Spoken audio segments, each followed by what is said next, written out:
EURJPY has been extremely bearish. As you guys can see on the weekly time frame, we've just formed this bearish Marubozu, and I believe that price will continue to push to the downside, ultimately reaching our target of 116.500.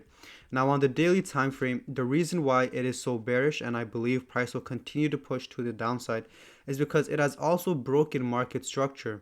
So you guys can see how price was making higher highs over here with the retracement and the higher lows. Higher low, we came up to create a higher high. We had kind of a fake out here, but ultimately we did come back to create a higher low, another higher high. And then as you guys can see, we actually closed below the higher low over here, ultimately breaking our market structure, and then even going on to break the next higher low over here as well. So we are now in a bearish structure.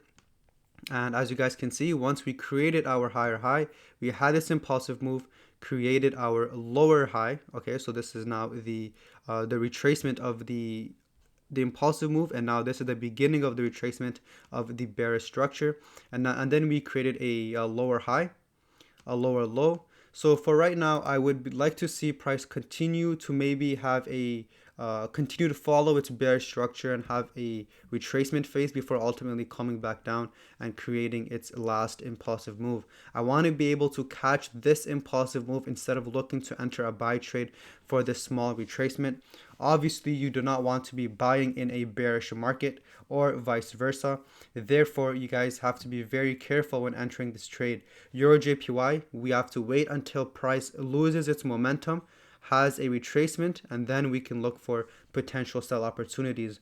Now, in order for us to look for this point in the market where price will reverse back towards the downside, we can use different tools, such as one of them could be the fib retracement tool. Say for example, price was able to come down here, we would then look for price to look for any one of these rejections.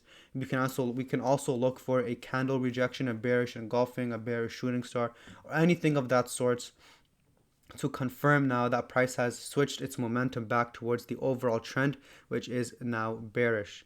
All right, guys, so ultimately we would have to wait for EURJPY to come up, create this retracement before ultimately looking for this huge sell-off back towards the downside. Our overall target being around 116.5 being our overall target.